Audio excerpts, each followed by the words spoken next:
मोहतरम सामीन किराम, अस्सलामु अलैकुम वरहमतुल्लाहि वबरकातुहू। हम आपका अपनी चैनल रूहानी दारा में इस्तकबाल करते हैं। इस वीडियो में हम ईद के दिन पढ़ने वाली दुआओं के बारे में डिस्कस करेंगे। इन दुआओं को पढ़ने से आपको न केवल सवाब मिलेगा बल्कि आपकी दुनियावी ज़रूरतें भी अल्लाह पाक इसके सबब से पूरी फरमा देगा, और दीनी फ़वाइद तो इसके वैसे भी बहुत सारे हैं। तो आइए इस वीडियो को शुरू करते हैं कि ईद के दिन पढ़ने की कौन सी मुअज़्ज़ज़ दुआएं हैं जो नबी करीम सल्लल्लाहु अलैहि वसल्लम से साबित हैं। देखिए, ईद के दिन पढ़ने की दुआ ज़रूरी नहीं है कि उसी दिन ख़ास तौर पर पढ़ी जाए। इसको आप किसी भी दिन पढ़ सकते हैं और कभी भी पढ़ के इसके फ़वाइद जो है वो आप हासिल कर सकते हैं। लेकिन चूँकि ये ईद के लिए मखसूस दुआएं हैं तो ईद के रोज़ पढ़ने से इसमें ज़्यादा सवाब आपको मिलता है। तो इन दुआओं को कब और कैसे पढ़ना है, ये सारी बातें हम इस वीडियो में जानेंगे। तो वीडियो में आपको शुरू से लेकर के आखिर तक जो है वो बने रहना है। ईद सिर्फ खुशी मनाने का नाम नहीं है, बल्कि नबी करीम सल्लल्लाहु अलैहि वसल्लम की सुन्नतों पर अमल करके अल्लाह को राज़ी करने का नाम भी ईद है, याद रखिएगा। ईद के दिन पढ़ने वाली दुआ की फजीलत और इनाम क्या हैं, आइए इसके बारे में हम बात करते हैं। देखिए, जिस तरह पूरे रमज़ान की इबादतों से अल्लाह अज़्ज़ा व जल को राज़ी करने की कोशिश की जाती है, बिल्कुल उसी तरह ईद पर भी अल्लाह के नबी की सुन्नतों को इख्तियार करिए और ईद की ख़ास दुआएं पढ़कर अल्लाह से अज़ीम और अजर व सवाब पाने के लिए आप हकदार बन जाइए। सबसे पहले आप सभी को बहुत मुबारकबाद हम पेश करते हैं कि आपने रमज़ान के तमाम रोज़े रखे, तमाम नमाज़ों की पाबंदियां की और तरावी वगैरह की भी आपने पाबंदियां की, सहरी और इफ्तार की पाबंदियां की। इसके लिए आप यकीनन मुबारकबाद के काबिल हैं। आपका जो ये अमल रहा है ये बिल्कुल तारीफ़ के लायक है।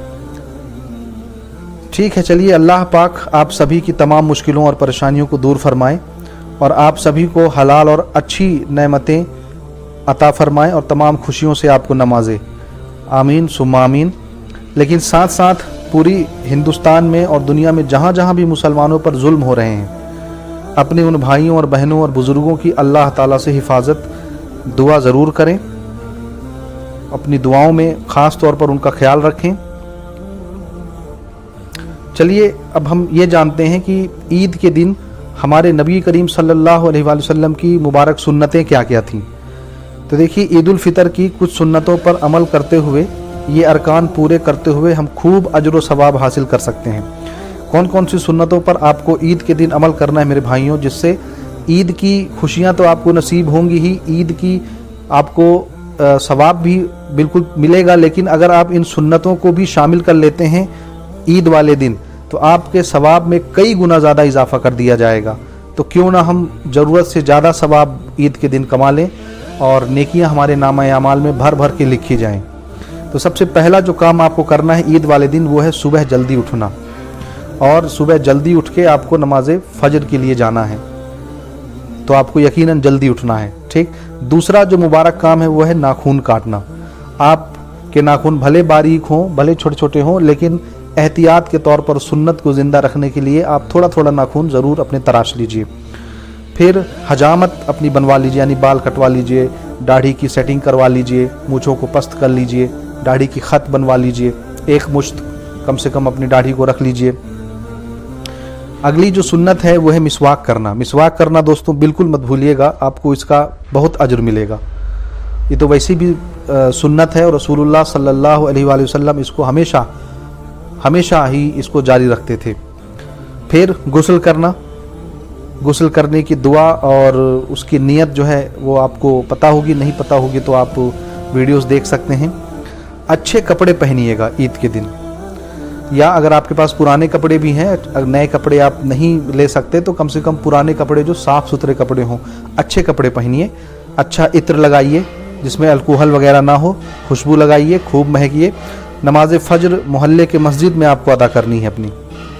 ईद की नमाज के लिए जाने से पहले कुछ खजूरें आपको खा लेनी है اور کھجوروں کی گنتی جو ہے وہ طاق رہیں گی یعنی آڈ میں، جیسے 1 کھجور کھائیے، 3 کھائیے، 5 کھائیے، 7 کھائیے، تو اس طرح اس کو طاق کہتے ہیں۔ تو طاق کھجوریں آپ کو کھانے کے بعد ہی نماز عید کے لیے گھر سے نکلنا ہے۔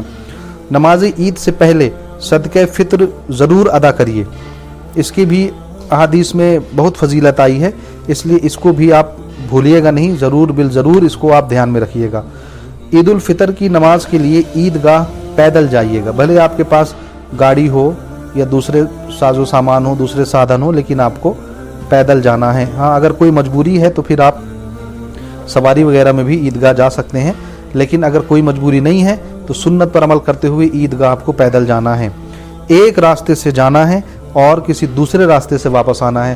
جی ہاں بالکل آپ ٹھیک سن رہے ہیں، ہمارے نبی کریم صلی اللہ علیہ وآلہ وسلم عیدگاہ ایک راستے سے جایا کرتے تھے اور دوسرے راستے سے واپس آتے تھے۔ جب آپ عیدگاہ کے لیے نکلیں تو راستے میں ہم جو دعائیں ابھی آپ کو بتائیں گے ان دعاؤں کو پڑھتے ہوئے جائیے۔ کم سے کم 3 مرتبہ آپ کو دعائیں پڑھنی ہیں، اور زیادہ سے زیادہ جتنی مرتبہ آپ پڑھنا چاہیں اتنی مرتبہ آپ پڑھ سکتے ہیں۔ آپ کے اجر و ثواب میں نیکیاں ہی لکھی جائیں گی اور بلند ترین جو ہے ثواب آپ کو عطا کیا جائے گا۔ ایک بات کا اور دھیان رکھیے، جب آپ راستے سے گزریں گے تو نیچی نظریں کر کے جائیے، اور واپس بھی جب آپ آئیں گے تو نظروں کو نیچے کر کے آئیے گا۔ یہ رسول اللہ صلی اللہ علیہ وآلہ وسلم کی بہت ہی مبارک سنت ہے۔ نماز عید کے لیے جاتے ہوئے راستے میں تکبیر تشریق آپ کو آہستہ آواز میں پڑھتے ہوئے جانا ہے، جو ابھی ہم دعائیں آپ کو بتانے جا رہے ہیں، ٹھیک ہے۔ تکبیر تشریق جو ہے وہ یہی دعائیں ہیں جو عید کے دن پڑھی جاتی ہیں، اور یہی عید کی دعا ہے۔ عید کی دعا کیا ہے؟ بہت بخوبی غور طلب ہے، اس کو دھیان سے سمجھ لیجئے۔ اللہ اکبر، اللہ اکبر، لا الہ الا اللہ واللہ اکبر، اللہ اکبر، وللہ الحمد۔ پھر سے سن لیجئے، اللہ اکبر، اللہ اکبر، لا الہ الا اللہ واللہ اکبر، اللہ اکبر، وللہ الحمد۔ تو ان کی صدائیں بلند کرتے ہوئے آہستہ آواز میں پورے راستے آپ کو پڑھتے ہوئے جانا ہے، پورے راستے پڑھتے ہوئے آنا ہے۔ ایک راستے سے جائیے، دوسرے راستے سے واپس آئیے۔ نماز عید سے پہلے کوئی نفلی نماز آپ کو نہیں ادا کرنی ہے، اس بات کا خاص دھیان رکھنا ہے۔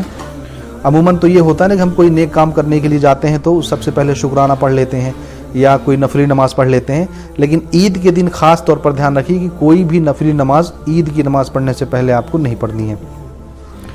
عید الفطر کی نماز عید گاہ میں ہی ادا کرنی ہے، کہیں اور آپ کو ادا نہیں کرنی ہے۔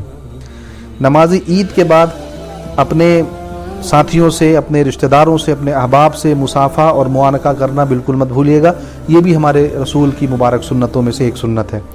آپس میں مبارکباد ضرور پیش کریے ایک دوسرے کو، خوشی کا اظہار ضرور کریے گا، اور کثرت سے صدقہ کریے، جتنا آپ سے ممکن ہو سکتا ہے، جو بھی آپ کا بجٹ ہے ضرور بالضرور صدقہ کریے۔ صدقہ جو ہے تمام پریشانیوں کو ٹال دیتا ہے اور مصیبت اور آپ کے درمیان ڈھال بن کے کھڑا ہو جاتا ہے، ایون جہنم کی آگ سے بھی یہ ڈھال بن کے آپ کو بچائے گی۔ تو صدقہ کرنا بالکل مت بھولیے گا۔ رشتہ داروں، دوستوں اور پڑوسیوں کے گھر جانا اور ان کو اپنے گھر بلانا بھی بالکل مت بھولیے گا، اور سوئیوں کا اہتمام بھی بالکل کریے گا۔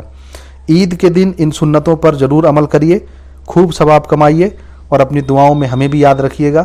انشاءاللہ ہم بہت ہی جلدی تمام ویڈیوز کو جو ہے ریزیوم کریں گے، اور یہ سلسلہ بہت جلدی جاری کریں گے۔